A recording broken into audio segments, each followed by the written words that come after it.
ప్రేక్షక దేవుళ్లకు నమస్కారం. సాక్షాత్తు ఆ పరాశక్తి స్వరూపమైన అమ్మవారి ఆశీస్సులు మీ అందరిపై సదా ఉండాలని మనసారా కోరుకుంటున్నాను. ఈరోజు మనం చెప్పుకోబోయేది కేవలం ఒక కథ కాదు. ఇది ప్రతి ఒక్కరి ఇంట్లో నిత్యం జరిగే ఒక దైవ కార్యానికి సంబంధించిన పరమ రహస్యం. మన తలరాతను మార్చే శక్తి ఆ దేవుడికి ఎంత ఉందో, మనం వెలిగించే దీపానికి కూడా అంతే ఉందని శాస్త్రం ఘోషిస్తోంది. మనం ఎంతో నిష్టగా మడి కట్టుకుని పూలు కోసి దేవుడి గదిని అలంకరించి పూజ చేస్తాం. కాని ఎన్నో ఏళ్లుగా పూజలు చేస్తున్నా, వ్రతాలు చేస్తున్నా ఇంట్లో ఆర్థిక ఇబ్బందులు తీరడం లేదని, అనారోగ్య సమస్యలు పట్టి పీడిస్తున్నాయని, పిల్లలకు పెళ్లిళ్లు కావడం లేదని చాలామంది తల్లడిల్లిపోతుంటారు. అసలు దోషం ఎక్కడుందో తెలుసా? అది మనం వెలిగించే దీపం పెట్టే దిక్కులో ఉండవచ్చు. అవును, వాస్తుశాస్త్రం ప్రకారం దీపం పెట్టకూడని దిక్కున పొరపాటున దీపం పెడితే సాక్షాత్తు ఆ మహాలక్ష్మి గడప దాటి వెళ్లిపోతుందట. మరి దీపం ఏ దిక్కున పెట్టాలి, ఏ దిక్కున అస్సలు పెట్టకూడదు? ఈ విషయాలను ఒక అద్భుతమైన కథ ద్వారా తెలుసుకుందాం. అంతకంటే ముందు మన సనాతన ధర్మానికి సంబంధించిన ఇటువంటి అమూల్యమైన విషయాలు 10 మందికి చేరాలనే సత్సంకల్పంతో చేస్తున్న ఈ వీడియోను దయచేసి లైక్ చేయండి, మీ ఆత్మీయులకు షేర్ చేయండి. ఇక కథలోకి వెళ్దాం. పూర్వం గోదావరి తీరంలో పచ్చని కొబ్బరి చెట్ల మధ్య ప్రకృతి రమణీయత ఉట్టిపడే శ్రీపురం అనే ఒక అగ్రహారముండేది. ఆ ఊరి నిండా వేద మంత్రాల ఘోష, గోవుల అరుపులు, ఆలయ గంటల శబ్దాలతో ఎప్పుడూ కళకళలాడుతూ ఉండేది. ఆ ఊరిలో శారద అనే ఒక ఇల్లాలు ఉండేది. శారద అంటే సాక్షాత్తు ఆ సరస్వతీదేవి అంతటి జ్ఞానం, లక్ష్మీదేవి అంతటి ఓర్పు ఉన్న మహా ఇల్లాలు. ఆమె భర్త పేరు రామయ్య. వారికి 2 పిల్లలు. శారదకు దైవభక్తి మెండు. తెల్లవారుజామున కోడి కూయకముందే 4 గంటలకే నిద్రలేచి స్నానం ఆచరించి తడి బట్టలతో తులసి కోటకు నీళ్లు పోసి వాకిలంతా కళ్ళాపి చల్లి ముత్యాల ముగ్గులు పెట్టేది. ఆ తరువాత పూలగంప పట్టుకుని పెరటిలో ఉన్న పారిజాతాలు, మందారాలు, గన్నేరు పూలు కోసుకుని వచ్చేది. ఆమె నడుస్తుంటే కాళ్ల పారాణి ఎర్రగా మెరుస్తూ పట్టీల శబ్దం గలగల వినిపిస్తూ ఉండేది. చూసేవారికి సాక్షాత్తు ఆ అన్నపూర్ణదేవి నడిచి వస్తున్నట్టే అనిపించేది. ఇంతటి భక్తి శ్రద్ధలు ఉన్నా శారద ఇంట మాత్రం శాంతి ఉండేది కాదు. ఆమె భర్త రామయ్య ఎంత కష్టపడినా చేతిలో చిల్లిగవ్వ నిలిచేది కాదు. ఏదో ఒక రూపంలో డబ్బు ఖర్చైపోయేది. పిల్లలు ఎప్పుడూ అనారోగ్యంతో మంచం పట్టి ఉండేవారు. ఇంట్లో అకారణంగా గొడవలు జరుగుతూ ఉండేవి. అమ్మా, నేను ఏ పాపం చేశాను? రోజూ నీకు ఇంతటి భక్తితో దీపం పెడుతున్నాను కదా, నేతి దీపంతో నీ గదిని వెలిగస్తున్నాను కదా, మరి నా బతుకులో ఎందుకు ఈ చీకటి అని శారద రోజు ఆ దేవుడి గదిలో కూర్చుని కన్నీరు పెట్టుకునేది. ఆ ఇంట వెలిగే దీపం కాంతివంతంగానే ఉన్నా ఆ ఇంటి పరిస్థితులు మాత్రం అమావాస్య చీకటిలా ఉండేవి. అది కార్తీక మాసం. ఆకాశం నిర్మలంగా ఉంది. చల్లటి గాలి వీస్తోంది. ఆ ఊరికి కాశీ నుంచి ఒక మహాపండితుడు, వేదాంగాలను ఓపోసన పట్టిన ధర్మశాస్త్రి గారు వచ్చారు. ఆయన ముఖంలో సూర్యుడి తేజస్సు, కళ్లలో అగ్నిహోత్రుడి కాంతి ఉండేది. ఆయన నడుస్తుంటే ఆ పాదాల కింద భూదేవి పులకించిపోతుందా అన్నంత గంభీరంగా ఉండేది ఆయన నడక. ఊరివారంతా ఆయనను దర్శించుకోవడానికి ఆలయం దగ్గరకు బారులు తీరారు. శారద కూడా తన కష్టాలను చెప్పుకోవాలని, ఏదైనా పరిష్కారం దొరుకుతుందేమో అన్న ఆశతో ఆలయానికి వెళ్ళింది. అక్కడ ధర్మశాస్త్రిగారు భక్తులకు ప్రవచనం చెబుతున్నారు. దీపం అంటే కేవలం వెలుతురునిచ్చే సాధనం కాదు నాయనలారా. దీపం అంటే సాక్షాత్తు పరబ్రహ్మ స్వరూపం. దీపం జ్యోతి పరబ్రహ్మ, దీపం జ్యోతి జనార్దన అని ఊరికే అనలేదు. దీపం మన అజ్ఞానాన్ని పోగొట్టి జ్ఞానాన్ని ఇస్తుంది. కాని ఆ దీపాన్ని ఎలా వెలిగించాలి, ఎక్కడ వెలిగించాలి, ఏ దిక్కున వెలిగించాలి అనేదానికి ఒక పద్ధతి ఉంది. ఆ పద్ధతి తప్పితే అమృతం కూడా విషతుల్యం అవుతుంది అని ఆయన గంభీర స్వరంతో చెబుతున్నారు. ఆ మాటలు వినగానే శారద గుండెల్లో రాయి పడ్డట్టు అయ్యింది. ప్రవచనం పూర్తయిన తర్వాత అందరూ వెళ్లిపోయాక శారద నెమ్మదిగా ధర్మశాస్త్రిగారి దగ్గరకు వెళ్లి ఆయన పాదాలకు సాష్టాంగ నమస్కారం చేసింది. కన్నీళ్లు ఆపుకుంటూ తన ఇంటి పరిస్థితిని, తన దారిద్ర్యాన్ని, పిల్లల అనారోగ్యాన్ని ఏకరువు పెట్టింది. ధర్మశాస్త్రిగారు ఆమె వంక జాలిగా కాకుండా నిశితంగా చూశారు. ఆయన చూపు ఆమె ఆత్మను కూడా పరిశీలిస్తున్నట్టుగా ఉంది. అమ్మా, నీ ముఖంలో కళ ఉంది, నీ మాటలో భక్తి ఉంది. కాని నీ ఇంటి వాస్తులో, ముఖ్యంగా నీవు చేసే నిత్య పూజా విధానంలో ఏదో ఒక పెద్ద లోపముంది. రేపు ఉదయం నేను మీ ఇంటికి భిక్షకు వస్తాను. అప్పుడు స్వయంగా చూసి నీ సమస్యకు పరిష్కారం చెబుతాను అని మాటిచ్చారు. మరునాడు ఉదయం సూర్యుడు ఇంకా పూర్తిగా రాకముందే ఆకాశం ఎర్రబడుతున్న సమయంలో ధర్మశాస్త్రిగారు శారద ఇంటికి వచ్చారు. శారద ఎంతో భక్తితో ఆయనకు ఎదురెళ్లి కాళ్లు కడిగి ఇంటి లోపలికి ఆహ్వానించింది. ఇల్లంతా సాంబ్రాణి పొగతో సువాసనలు వెదజల్లుతోంది. కాని ఆ ఇంట్లో అడుగుపెట్టగానే ధర్మశాస్త్రిగారి ముఖంలో ఏదో తెలియని అలజడి కనిపించింది. ఆయన నేరుగా పూజాగది వైపు నడిచారు. అక్కడ చక్కగా అలంకరించిన పీఠం ఉంది. పీఠం మీద పసుపు కుంకుమలతో అమ్మవారి పటం ఉంది. ఆ పటం ముందు వెండి దీపస్తంభాలు మిలమిలా మెరుస్తున్నాయి. వాటిలో శారద అప్పుడే వెలిగించిన దీపాలు దేదీప్యమానంగా వెలుగుతున్నాయి. ఆ దృశ్యం చూడగానే ధర్మశాస్త్రిగారు ఒక్కసారిగా ఉలిక్కిపడ్డారు. శారదా, ఆగు అని గట్టిగా అరిచారు. ఆయన కంచం ఉరుములా గర్జించింది. శారద భయంతో వణికిపోయింది. చేతిలో ఉన్న హారతి పళ్ళెం కింద పడిపోయేంత పనైంది. ఏమైంది స్వామీ, ఏదైనా అపచారం జరిగిందా అని గడగడా వణుకుతూ అడిగింది. అప్పుడు ధర్మశాస్త్రిగారు ఆ దీపాల వంక చూపిస్తూ, అమ్మా, నువ్వు చేస్తున్నది పూజ కాదు, నీ ఇంటిని నువ్వే స్వయంగా దహనం చేసుకుంటున్నావు. ఎంతటి అనర్థం జరుగుతోందో చూసావా? నువ్వు దీపం పెట్టిన దిక్కు చూడు, ఆ దీపం జ్వాల చూడు. సాక్షాత్తు మృత్యుదేవతను ఆహ్వానించినట్టుగా ఉంది ఈ అమరిక. ఇన్నాళ్లు నీ ఇంట్లో కష్టాలు ఎందుకు తీరడం లేదో ఇప్పుడు అర్థమైంది అన్నారు. అసలు శారద ఏ దిక్కున దీపం పెట్టింది? ధర్మశాస్త్రిగారు అంతగా భయపడడానికి కారణం ఏమిటి? దీపం పెట్టే విషయంలో శారద చేసిన ఆ భయంకరమైన పొరపాటు ఏమిటి?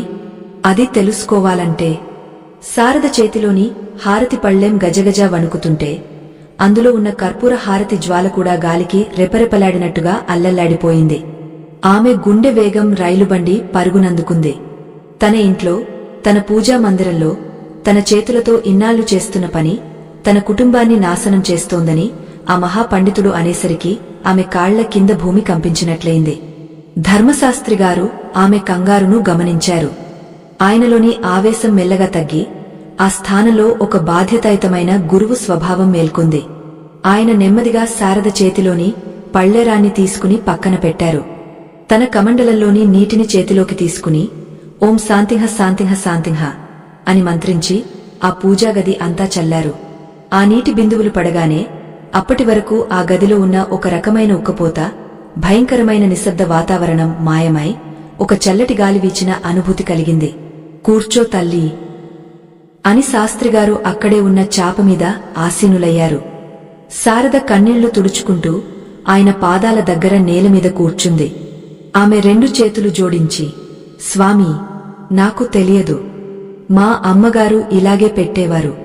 నేను అదే అలవాటు చేసుకున్నాను. అసలు నేను చేసిన తప్పేంటి? ఆ దీపం వంక చూసి మీరెందుకు అంతలా భయపడ్డారు అని దీనంగా అడిగింది. ధర్మశాస్త్రిగారు ఆ దీపం వంక మరోసారి తీక్షణంగా చూశారు. అది వెండి దీపస్తంభం.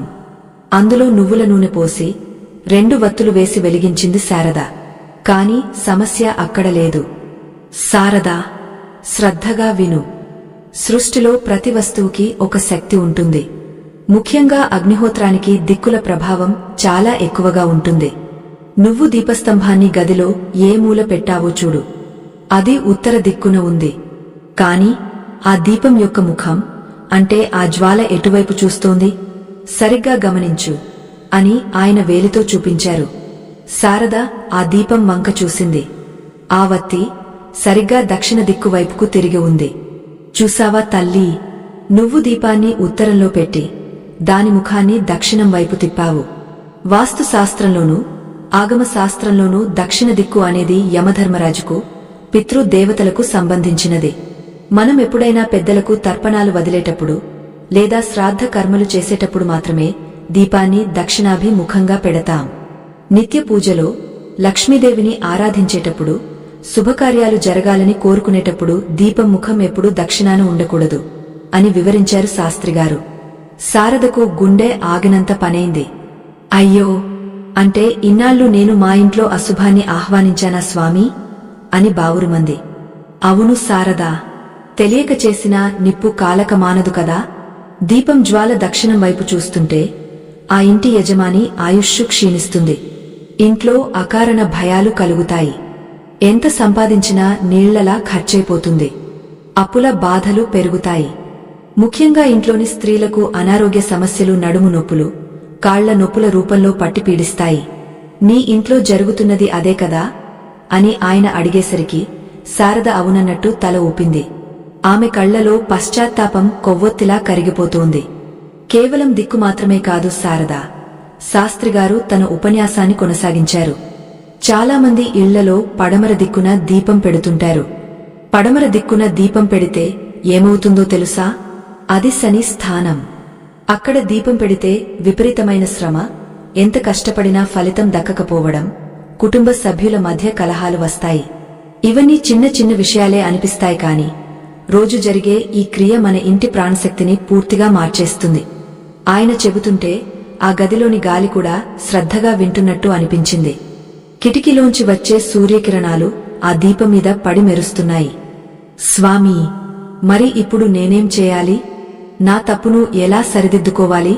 ఏ దిక్కున దీపం పెడితే మా ఇంట్లో మళ్లీ సిరిసంపదలు వెల్లివిరుస్తాయి, నా భర్తకు ఆరోగ్యం చేకూరుతుంది అని శారద ఆత్రంగా అడిగింది. ధర్మశాస్త్రిగారు మందహాసం చేశారు. చెబుతాను తల్లీ, అన్నీ వివరంగా చెబుతాను. దీపం పెట్టడానికి ఏ దిక్కు శ్రేష్టం, ఏ నూనె వాడాలి, ఎన్ని వత్తులు వేయాలి, ఇవన్నీ తెలిస్తేనే పూజ సంపూర్ణం అవుతుంది. అయితే అసలు రహస్యం వేరే ఉంది. ఈ ఊరిలో ఎవరికీ తెలియని, చాలా కాలం క్రితం మరుగున పడిపోయిన త్రిశక్తి దీపారాధన అనే ఒక విశేషమైన పద్ధతి ఉంది. అది పూర్వం ఋషులు తమ ఆశ్రమాల్లో పాటించేవారు. ఆ పద్ధతిలో దీపం పెడితే సాక్షాత్తు ఆ అష్టలక్ష్ములు నడిచివస్తారు. అంతటి మహిమ గల పద్ధతా? దయచేసి నాకు ఉపదేశించండి స్వామీ అని శారద వేడుకుంది. తప్పకుండా, కాని అంతకంటే ముందు నువ్వు చేసిన మరో పెద్ద పొరపాటును సరిదిద్దాలి. ఒకసారి ఆ దీపం ప్రమిదను దగ్గరగా చూడు అంటూ ఆయన ఆ వెండి దీపస్తంభం అడుగు భాగాన్ని చూపించారు. అక్కడ నల్లగా కమిలిపోయినట్టు ఉంది చూసావా? నువ్వు దీపం వెలిగించిన వెంటనే ఆ మసి కిందకి దిగా ప్రమిదకు అంటుకుంటోంది. దీనికి కారణం నువ్వు వాడుతున్న నూనె, ఆ వత్తి రకం. చాలామంది ఏదో ఒక నూనె పోసేసి, ఏదో ఒక దూది వత్తి వేసేసి దీపం వెలిగించేస్తారు. కాని అది తప్పు. నువ్వు పోసిన నూనె ఏంటి? శారద తడబడుతూ, గానుగ దగ్గర తెచ్చిన నువ్వుల నూనె స్వామీ అంది. మంచిదే, కాని అందులో నువ్వు మరో పదార్థం కలిపావు కదా అని శాస్త్రిగారు తీక్షణంగా అడిగారు. శారద ఆశ్చర్యపోయింది. అవును స్వామీ, ఈ మధ్య ఎవరో చెప్పారు, నూనెలో కొంచెం ఆవు నెయ్యి కూడా కలిపిపోస్తే మంచిదని. అందుకే నువ్వుల నూనెలో నెయ్యి కలిపాను అని చెప్పింది. ధర్మశాస్త్రిగారు నుదుటి మీద చెయ్యి వేసుకున్నారు. ఎంత అజ్ఞానం, ఎంతటి అనర్థం! శారదా, నూనె, నెయ్యి రెండు కలిపి దీపం పెట్టడమంటే దేవతలకు, రాక్షసులకు ఒకేసారి విస్తరి వేసినట్టే. ఇది శాస్త్ర విరుద్ధం. దీనివల్ల ఏం జరుగుతుందో తెలుసా? అసలు నూనె, నెయ్యి కలిపి ఎందుకు దీపం పెట్టకూడదు? ఆ రెండు కలిస్తే పుట్టే రసాయన చర్య, ఆధ్యాత్మిక శక్తి ఎలాంటి దుష్ప్రభావాలను చూపిస్తాయి? శాస్త్రిగారు చెప్పబోయే ఆ భయంకరమైన నిజమేమిటి? నూనె, నెయ్యి రెండు కలపడం అంటే పాలల్లో విషం కలిపినట్టే శారదా. ధర్మశాస్త్రిగారి మాటలు ఆ పూజాగది గోడలకు ప్రతిధ్వనించి శారద గుండెల్లో ప్రకంపనలు పుట్టించాయి. ఆయన మరింత విపులంగా చెప్పడం మొదలుపెట్టారు. వినమ్మా, ఆవు నెయ్యి సాక్షాత్తు ఆ శ్రీమన్నారాయణుడికి, మహాలక్ష్మికి ప్రీతికరమైనది. అది సాత్విక గుణాన్ని పెంచుతుంది, ఇంట్లో దైవశక్తిని ఆకర్షిస్తుంది. అదే నువ్వుల నూనె శని దేవుడికి, భైరవుడికి సంబంధించినది. ఇది మన కర్మలను, పాపాలను, దోషాలను పోగొట్టడానికి వాడతాం. ఈ రెండింటి తత్వాలు వేరు. ఒకటేమో దైవత్వాన్ని పెంచేది, మరొకటేమో కర్మను ప్రక్షాళన చేసేది. ఈ రెండూ ఒకే ప్రమిదలో కలిపినప్పుడు అక్కడ ఒక రకమైన సంఘర్షణ పుడుతుంది.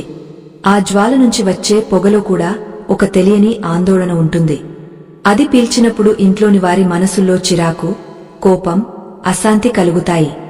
భార్యాభర్తల మధ్య గొడవలు రావడానికి ఇలాంటి చిన్న చిన్న పొరపాట్లే కారణం అవుతాయి.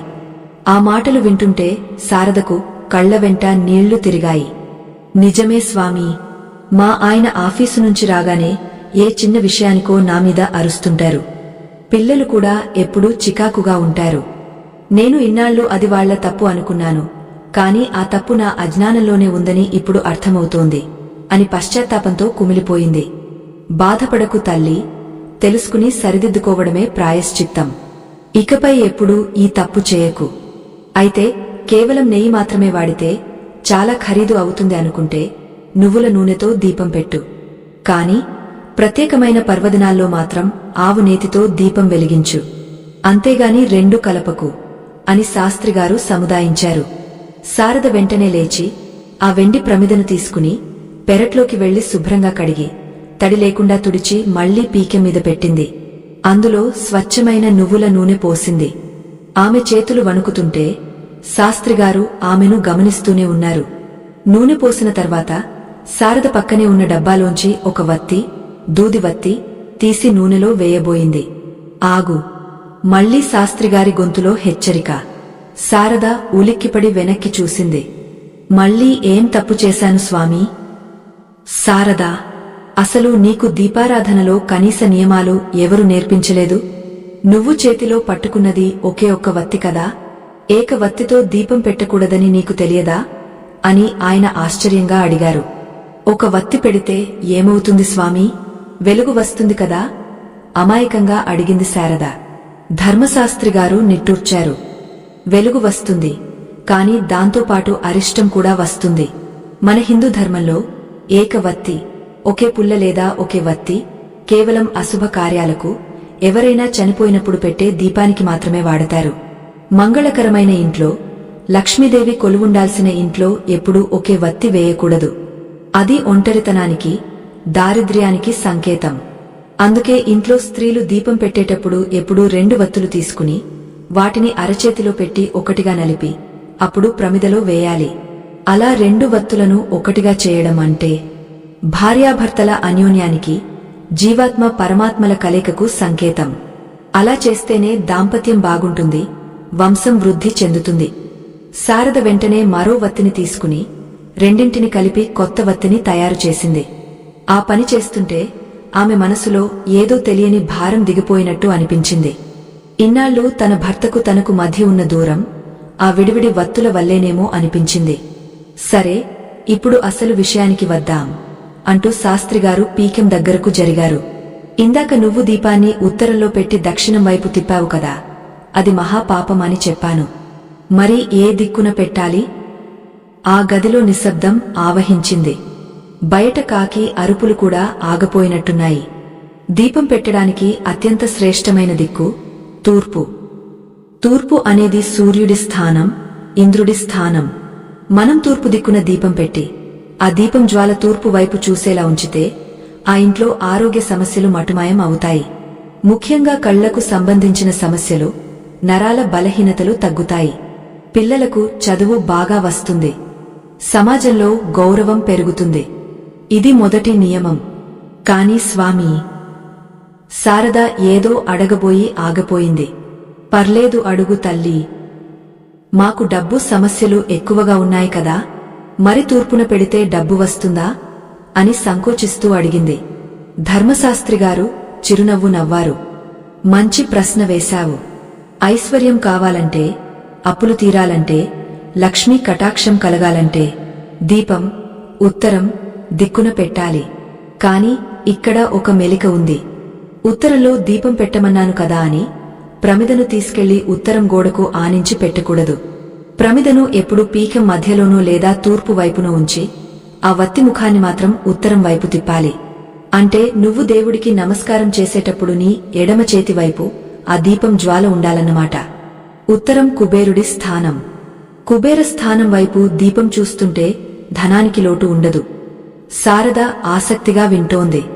అయితే స్వామీ, నేను రోజుకి 2 పూటలా దీపం పెడతాను కదా, ఉదయం, సాయంత్రం ఒకే దిక్కున పెట్టాలా? అక్కడే ఉంది అసలైన రహస్యం. శాస్త్రిగారి కళ్ళు మెరిశాయి. ఉదయం పూట సూర్యుడు ఉదయిస్తాడు కాబట్టి ఉదయం పెట్టే దీపం ఎప్పుడూ తూర్పు ముఖంగా ఉండాలి. దీనివల్ల ఆ రోజంతా ఉత్సాహంగా ఉంటుంది. కాని సాయంత్రం సంధ్యా సమయంలో లక్ష్మీదేవి సంచరించే వేళ. అప్పుడు దీపాన్ని ఎలా పెట్టాలో తెలుసా? సాయంకాలం వేళ దీపం పెట్టేటప్పుడు చాలామంది చేసే ఒక చిన్న పొరపాటు వల్ల లక్ష్మీదేవి గుమ్మం వరకు వచ్చి వెనక్కి వెళ్లిపోతుంది. శారద కంగారుగా, ఏంటా పొరపాటు స్వామీ? సాయంత్రం నేను దీపం పెట్టేటప్పుడు కిటికీలు తలుపులు అన్నీ తీసే ఉంచుతాను కదా అంది. తలుపులు తీయడం కాదు శారదా, నువ్వు ఆ దీపాన్ని వెలిగించడానికి వాడే అగ్ని, ఫైర్ సోర్స్ ఎక్కడి నుంచి తెస్తున్నావు? అగ్గపెట్టెతో వెలిగస్తున్నావా? లేక పక్కన ఉన్న కొవ్వొత్తితోనా? లేక అగరుబత్తితోనా? అగ్గపెట్టెతోనే వెలిగస్తాను స్వామీ. ఒక్కోసారి అగ్గపుల్ల ఆరిపోతే పక్కన వెలుగుతున్న అగరుబత్తితో అంటించేస్తాను అని నిజం చెప్పేసింది శారద. ధర్మశాస్త్రిగారు ఒక్కసారిగా లేచి నిలబడ్డారు. శారదా, నువ్వు చేసే తప్పుల చిట్టా కొండంతలా ఉంది. అగరుబత్తితో దీపం వెలిగించడం అంటే దరిద్రాన్ని నెత్తిమీద పెట్టుకోవడమే. అసలు దీపం వెలిగించడానికి ఒక బ్రహ్మ రహస్యం ఉంది. సాయంత్రం పూట దీపం పెట్టేటప్పుడు ఆ దీపాన్ని ఎక్కడ పెట్టాలి? గుమ్మం దగ్గరా? తులసి కోట దగ్గరా? దేవుడి గదిలోనా? వీటిలో ఏది ముందు వెలిగించాలి? ఈ క్రమం తప్పితే ఏమవుతుందో తెలుసా? అసలు సాయంత్రం పూట దీపారాధన ఏ క్రమంలో చేయాలి? అగరుబత్తితో ఎందుకు వెలిగించకూడదు? గుమ్మం దగ్గర దీపం పెట్టడానికి ఉన్న ప్రత్యేకమైన నియమమేమిటి? ధర్మశాస్త్రిగారి కళ్లలో అగ్ని ఇంకా చల్లారలేదు. ఆయన శారద వైపు చూస్తూ, అమ్మా, అగరుబత్తితో దీపం వెలిగించడమంటే మన చేతులతో మన వంశవృక్షాన్ని నరుక్కోవడమే అని గంభీరంగా పలికారు. శారదకు గుండెల్లో రాయి పడినట్టయింది. వంశవృక్షాన్ని నరుక్కోవడమా? చిన్న అగరుబత్తితో అంత పెద్ద అనర్థం జరుగుతుందా స్వామీ అని భయంతో అడిగింది. అవును శారదా, మన శాస్త్రం ప్రకారం అగరుబత్తి మధ్యలో ఉండే పుల్ల దేనితో చేస్తారు? వెదురుతో చేస్తారు. వెదురును సంస్కృతంలో వంశం అంటారు. మన కుటుంబాన్ని కూడా వంశం అనే అంటాం. వెదురు పుల్లని కాల్చడం అంటే మన వంశాభివృద్ధిని కాల్చేసినట్టేనని పండితులు చెబుతారు. అంతేకాదు, అగరుబత్తి వెలిగించినప్పుడు అందులోంచి బూడిద రాలి ఆ పవిత్రమైన నూనెలో పడుతుంది. మలినమైన నూనెలో వెలిగే దీపం ఆ దేవుడికి ఎలా ప్రీతికరమవుతుంది? అగ్గపుల్లతో వెలిగించు, లేదా ఏకహారతితో, కర్పూరం వెలిగించు, కాని ఎప్పుడూ అగరుబత్తితో మాత్రం దీపాన్ని ముట్టించకు. అది కేవలం సువాసన కోసం దేవుడికి చూపించాల్సిన ధూప మాత్రమే తప్ప దీపాన్ని వెలిగించే సాధనం కాదు అని స్పష్టంగా వివరించారు. శారద వెంటనే, ఇకపై జన్మలో ఆ తప్పు చేయను స్వామీ అని చెంపలు వేసుకుంది. ఆమె కళ్లలో పశ్చాత్తాపం చూసి శాస్త్రిగారి మనసు కరిగింది. సరేలేమ్మా, తెలియక చేసిన తప్పు దైవానికి కూడా కోపం తెప్పించదు. ఇప్పుడు సాయంకాలం దీపం పెట్టే క్రమం గురించి చెబుతాను విను. ఇది చాలా ముఖ్యం అంటూ ఆయన పీయ్య మీద నుంచి లేచి ఇంటి గుమ్మం వైపు నడిచారు. శారద ఆయన వెనకే నడిచింది. శారదా, సాయంత్రం 6 గంటల నుంచి 7 గంటల మధ్య సమయాన్ని సంధ్యా సమయం అంటాం. అది రాక్షస వేళ మరియు లక్ష్మీ వేళ కూడా. ఆ సమయంలో చీకటి పడుతున్నప్పుడు దరిద్రదేవత లక్ష్మీదేవి ఇద్దరు ఊరిలో సంచరిస్తుంటారు. ఎవరి ఇంటి ముందు అయితే చీకటిగా ఉంటుందో అక్కడ దరిద్ర దేవత తిష్ట వేస్తుంది. ఎవరి ఇంటి ముందు కాంతివంతంగా మంగళకరంగా ఉంటుందో అక్కడికి లక్ష్మీదేవి పరుగెత్తుకుంటూ వస్తుంది. నువ్వు రోజు సాయంత్రం ముందుగా ఎక్కడ దీపం పెడుతున్నావు అని అడిగారు. నేను ముందుగా స్నానం చేసి దేవుడి గదిలోకి వెళ్లి అక్కడ దీపం వెలిగించి దండం పెట్టుకుని ఆ తర్వాత తులసి కోట దగ్గర దీపం పెడతాను స్వామీ అని చెప్పింది శారద. ధర్మశాస్త్రిగారు చిన్నగా నవ్వి, అక్కడే నువ్వు పొరపాటు చేస్తున్నావు తల్లీ. నువ్వు దేవుడి గదిలో కూర్చుని పూజ చేస్తున్నప్పుడు సాక్షాత్తు ఆ మహాలక్ష్మి నీ గుమ్మం బయట నిలబడి ఉంటుంది. లోపల వెలుగు ఉంది కదా అని ఆమె లోపలికి రాదు. గుమ్మం దగ్గర చీకటి ఉంటే ఆమె అటునుంచే వెనక్కి వెళ్లిపోతుంది. అందుకే సాయంత్రం పూట దీపం పెట్టేటప్పుడు ఒక పద్ధతి పాటించాలి అని చెప్పారు. ఏంటా పద్ధతి స్వామీ? మొదట నువ్వు తులసి కోట దగ్గర దీపం వెలిగించాలి. తులసి అంటే సాక్షాత్తు బృందావన సంచారిణి. ఆమెకు దీపం పెట్టి, తల్లీ, మా ఇంటిని కాపాడు అని మొక్కాలి. ఆ తర్వాత వెంటనే సింహద్వారం దగ్గరకు వచ్చి గుమ్మం బయట రెండు వైపులా దీపాలు పెట్టాలి. ఇలా బయట వెలుగు నింపి లక్ష్మీదేవికి స్వాగతం పలికిన తర్వాతే నువ్వు ఇంటి లోపలికి వచ్చి దేవుడి గదిలో దీపం వెలిగించాలి. అంటే బయట నుంచి లోపలికి వెలుగును తీసుకురావాలి. అప్పుడే లక్ష్మీదేవి నీ వెంటే నడిచి వస్తుంది. నువ్వు చేసేది రివర్స్లో ఉంది. అందుకే డబ్బు వస్తోంది కాని నిలబడటం లేదు అని అరటిపండు వలిచి చేతిలో పెట్టినట్టు చెప్పారు. శారదకు ఇప్పుడు అర్థమైంది. ఇన్నాళ్లు తన ఇంటి గుమ్మం దగ్గర లక్ష్మీదేవిని ఎంతగా నిలబెట్టి వేధించిందో తలుచుకుని ఆమె మనసు చివుకుమంది. స్వామీ, మా ఇంట్లో గుమ్మం దగ్గర దీపం పెట్టడానికి ప్లేస్ లేదు. అందుకే నేను పెట్టడం లేదు. ఒకవేళ పెట్టినా గాలికి ఆరిపోతోంది. అందుకే వదిలేశాను అని తన సమస్యను చెప్పింది. అది సాకు మాత్రమే శారదా.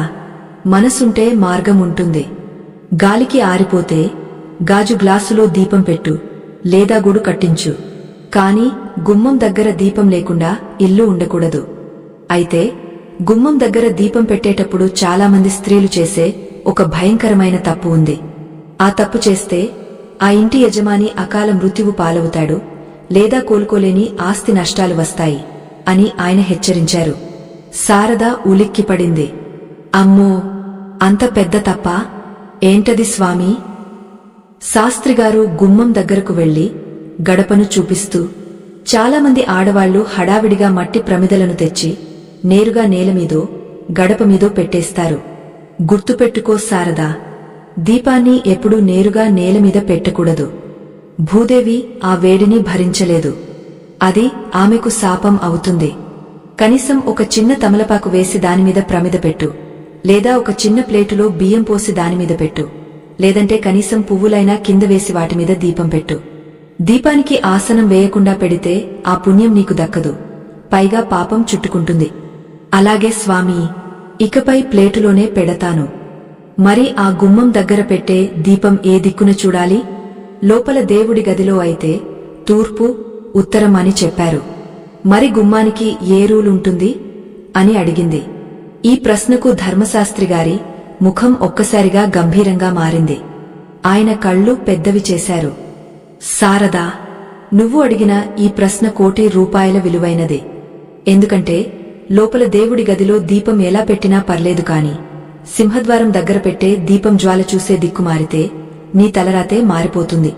ఆయన గొంతు తగ్గించి ఏదో రహస్యం చెబుతున్నట్టుగా ముందుకు వంగారు. నువ్వు సాయంత్రం గుమ్మం దగ్గర 2 దీపాలు పెడతావు కదా, ఆ దీపాల జ్వాలలు ఎటువైపు చూడాలి? బయట రోడ్డు వైపుకా, లేక ఇంటి లోపలి వైపుకా, లేక ఒకదాని వైపు ఒకటి చూసుకోవాలా? శారద ఆలోచనలో పడింది. నేను ఎప్పుడూ బయట రోడ్డు వైపు చూసేలా పెడతాను స్వామీ. అంటే దేవుడు బయట నుంచి వస్తాడు కదా, ఆయనకు దారి కనిపించాలని. ధర్మశాస్త్రిగారు తల పట్టుకున్నారు. అయ్యో శారదా, నువ్వు చేస్తున్న అతి పెద్ద పొరపాటు ఇదే. నువ్వు దీపం జ్వాలను బయటకు, రోడ్డు వైపు పెడితే ఏమవుతుందో తెలుసా? నీ ఇంట్లో ఉన్న లక్ష్మీదేవిని నువ్వే స్వయంగా బయటకు సాగనంపుతున్నావు అని అర్థం. ఇంటి లోపల ఉన్న శక్తి ఆ జ్వాల ద్వారా బయటకు ప్రవహిస్తుంది. అందుకే నీ ఇంట్లో డబ్బు నిలవడం లేదు. ఎంత సంపాదించినా ఏదో ఒక ఖర్చు రూపంలో బయటకు పోతోంది. శారద నోట మాట రాలేదు. తన అజ్ఞానానికి తనకే ఏడుపు వచ్చింది. మరి ఎటువైపు పెట్టాలి స్వామీ? ఇంటి లోపలికి చూసేలా పెట్టాలా? అక్కడ కూడా ఒక ప్రమాదముంది అన్నారు శాస్త్రిగారు. ఇంటి లోపలికి చూసేలా పెడితే బయట తిరిగే దుష్ట శక్తులు ఆ వెలుగును చూసి లోపలికి ఆకర్షితమవుతాయి. మరి బయటకు పెట్టకూడదు, లోపలికి పెట్టకూడదు. అసలు ఆ దీపం జ్వాలను ఏ దిక్కున పెట్టాలి? వాస్తుశాస్త్రం ఈ విషయంలో ఒక అద్భుతమైన నియమాన్ని చెప్పింది.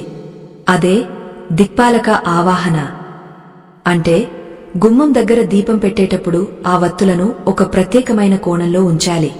అప్పుడే అష్టదిక్పాలకులు నీ ఇంటిని రక్షిస్తారు. శారద ఊపిరి బిగబట్టి వింటోంది. ఆ ప్రత్యేకమైన కోణం ఏమిటి? గుమ్మం దగ్గర దీపం పెట్టే అసలైన రహస్య విధానమేమిటి? ఇది తెలిస్తే శారద కష్టాలు తీరుతాయా? ధర్మశాస్త్రిగారు చెప్పిన ఆ మాట వినగానే శారద గుండెల్లోని బరువు కొద్దిగా తగ్గనట్టనిపించింది కాని ఆ ఉత్కంఠ మాత్రం ఇంకా అలాగే ఉంది. స్వామీ, మరి ఆ దీపం జ్వాల ఎటువైపు చూడాలి? దయచేసి ఆ రహస్యాన్ని చెప్పండి అని చేతులు జోడించింది. ఆయన గంభీరంగా నిదానంగా చెప్పారు. శారదా, మన ఇంటి సింహద్వారం ఏ దిక్కున ఉన్నా సరే, తూర్పు, పడమర, ఉత్తరం, దక్షిణం ఏ దిక్కున ఉన్నా సరే, గుమ్మం దగ్గర పెట్టే దీపం జ్వాల మాత్రం ఎప్పుడూ ఉత్తర దిక్కు వైపు చూసేలా ఉండాలి, లేదా తూర్పు దిక్కు వైపు చూసేలా ఉండాలి. కాని ఎట్టి పరిస్థితుల్లోనూ దక్షిణం వైపు కాని పడమర వైపు కాని ఆ దీపం జ్వాల ఉండకూడదు.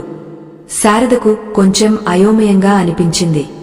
స్వామీ, మా ఇల్లు తూర్పు ముఖంగా ఉంటుంది.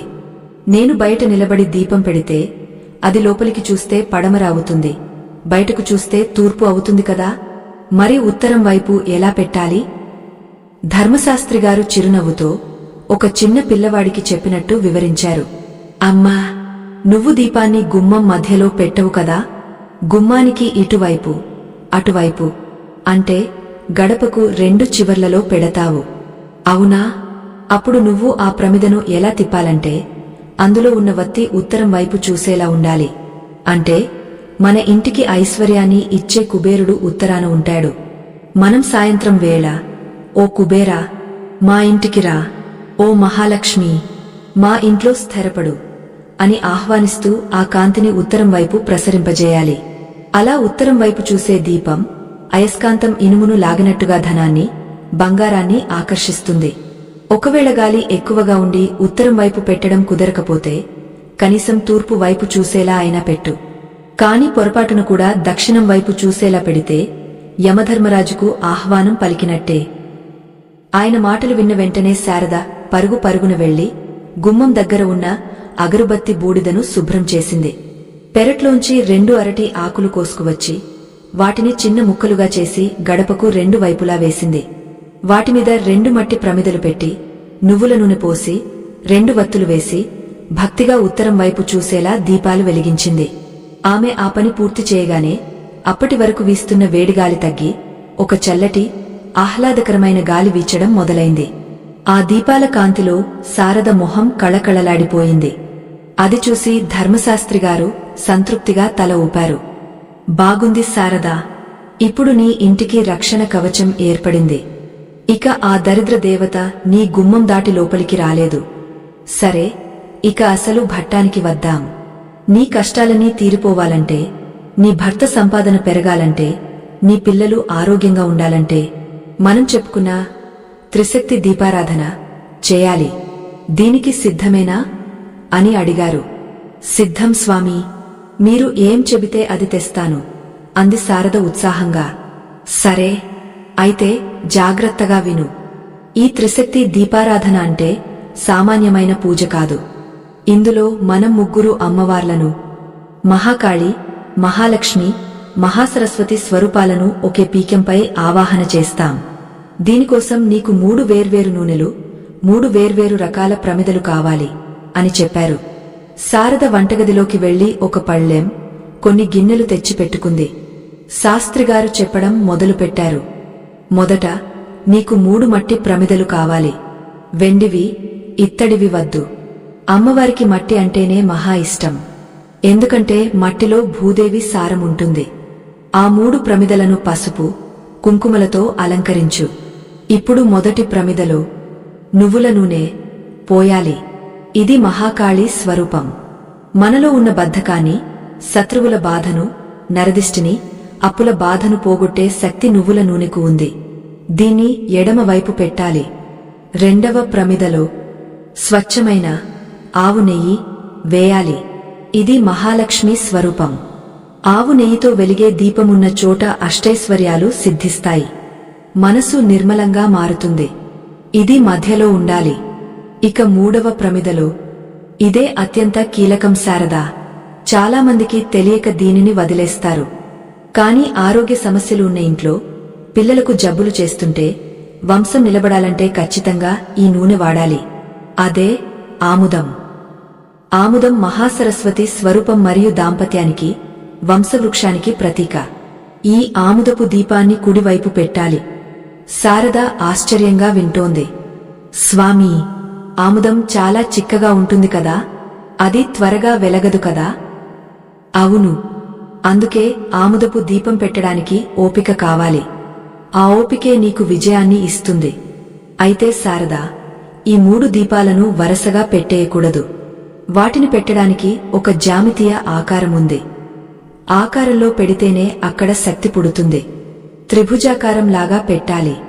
కాని ఏ దీపం ఎక్కడ ఉండాలి? ఆవు నెయ్యి దీపం ముఖమెటు చూడాలి? నువ్వుల నూనె దీపం ఎటు చూడాలి? ఇక్కడ ఒక చిన్న పొరపాటు జరిగితే ఆ శక్తులు ఒకదానితో ఒకటి గుద్దుకుంటాయి. అప్పుడు లాభం కంటే నష్టమే ఎక్కువ జరుగుతుంది అని హెచ్చరించారు. శారద కంగారు పడింది. అమ్మో, నా వల్ల ఏదైనా తప్పు జరుగుతుందేమో స్వామీ, మీరే దగ్గరుండి పెట్టించండి. భయపడకు, నేను చెబుతాను. ముందు ఆ 3 ప్రమిదలను సిద్ధం చేసుకో. అలాగే ఈ దీపాల్లో వేయడానికి నీకు 3 రకాల వత్తులు కావాలి. మామూలు దూది వత్తులు పనికిరావు. నువ్వుల నూనెలో వేయడానికి తెల్ల జిల్లేడు వత్తులు, ఆవు నెయ్యిలో వేయడానికి తామరతూడు వత్తులు, ఆముదల్లో వేయడానికి ఎర్రటి బట్టతో చేసిన వత్తులు కావాలి. ఇవి నీ దగ్గర ఉన్నాయా అని అడిగారు. శారద నీరుగారిపోయింది. లేవు స్వామీ, నా దగ్గర కేవలం మామూలు దూది మాత్రమే ఉంది. ఇప్పుడు రాత్రి వేళ ఈ వత్తులు ఎక్కడ దొరుకుతాయి? ఈ పూజ ఆగపోతుందా స్వామీ అని కన్నీళ్లు పెట్టుకుంది. ధర్మశాస్త్రిగారు ఆమె వంక జాలిగా చూశారు. బాధపడకు శారదా, సంకల్పం గొప్పదైతే సృష్టి కూడా సహకరిస్తుంది. ప్రత్యేకమైన వత్తులు లేకపోతే మన ఇంట్లో దొరికే సామాన్య వస్తువులతోనే ఆ వత్తులను ఎలా శక్తివంతంగా మార్చుకోవచ్చో ఒక తంత్రముంది. మన వంటింట్లో ఉండే ఒకే ఒక పదార్థాన్ని ఆ దూది వత్తులకు రాస్తే అవి తామర వత్తుల కంటే 1000 రెట్లు శక్తివంతంగా మారతాయి. ఆ పదార్థం ఏమిటో తెలుసా? సాధారణ దూది వత్తులను అంత శక్తివంతంగా మార్చే ఆ వంటింటి పదార్థమేమిటి? త్రిశక్తి దీపారాధనలో దీపాలను ఏ దిక్కున, ఏ ఆకారంలో పెట్టాలి? ఆ పదార్థం మరేదో కాదు శారదా, సాక్షాత్తు ఆ గౌరీదేవి స్వరూపమైన పసుపు అని చెప్పారు ధర్మశాస్త్రిగారు. ఆయన మాట వినగానే శారద ముఖంలో ఆశ్చర్యం, ఆనందం రెండూ కనిపించాయి. కేవలం పసుపుతో అంత శక్తి వస్తుందా స్వామీ అని అడిగింది. వస్తుంది తల్లి. పసుపు అంటే క్రిమినాశిని మాత్రమే కాదు, అది ప్రాణశక్తికి మూలం. నువ్వు తీసుకున్న సాధారణ దూది వత్తులను కొద్దిగా ఆవు పాలతో తడిపి ఆ తర్వాత వాటిని పసుపులో దొర్లించి చేతితో గట్టిగా నలిపావనుకో, అవి పసుపు రంగులోకి మారుతాయి. పసుపు రంగు గురుగ్రహానికి, మంగళకరమైన శక్తికి ప్రతీక. ఎప్పుడైతే ఆ వత్తులకు పసుపు అంటుతుందో అప్పుడు అవి సామాన్యమైన దూది పోగులు కావు. వాటిని హరణ్య వత్తులు, బంగారు వత్తులు అంటారు. అవి వెలుగుతున్నప్పుడు వచ్చే పొగ ఇల్లంతా పాజిటివ్ ఎనర్జీని, దైవిక శక్తిని నింపుతుంది. అప్పుడు నీకు ప్రత్యేకమైన తామర వత్తులు లేకపోయినా పర్వాలేదు, ఈ పసుపు వత్తులు ఆ లోటును తీరుస్తాయి అని వివరించారు. శారద వెంటనే వంటింట్లోకి వెళ్లి గిన్నెలో కొంచెం పచ్చిపాలు, పసుపు తీసుకుని వచ్చింది. శాస్త్రిగారు చెప్పినట్టుగా ఎంతో నిష్టగా దూది వత్తులను పాలలో ముంచి పసుపు రాసి సిద్ధం చేసింది. అవి బంగారు తీగల్లా మెరుస్తున్నాయి. ఇప్పుడు అసలు ఘట్టం. ఆ 3 దీపాలను ఎలా పెట్టాలి? కింద నేలమీద పెట్టాలా, పీక మీద పెట్టాలా అని అడిగారు శాస్త్రిగారు. శారద మళ్లీ తడబడింది. పీక మీదే కదా స్వామీ. అవును, కాని ఆ పీక మీద ఆ 3 ప్రమిదలను పెట్టడానికి ముందు నువ్వు బియ్యపు పిండితో, ముగ్గు పిండితో ఒక చిన్న ముగ్గు వేయాలి. అది ఏ పువ్వో, చుక్కల ముగ్గో కాదు, అది ఒక త్రికోణం. అంటే 3 మూలలు ఉండే ముగ్గు వేయాలి. ఆ త్రిభుజం యొక్క శిఖరం దేవుడి పటాల వైపు, అంటే తూర్పు వైపు చూసేలా ఉండాలి.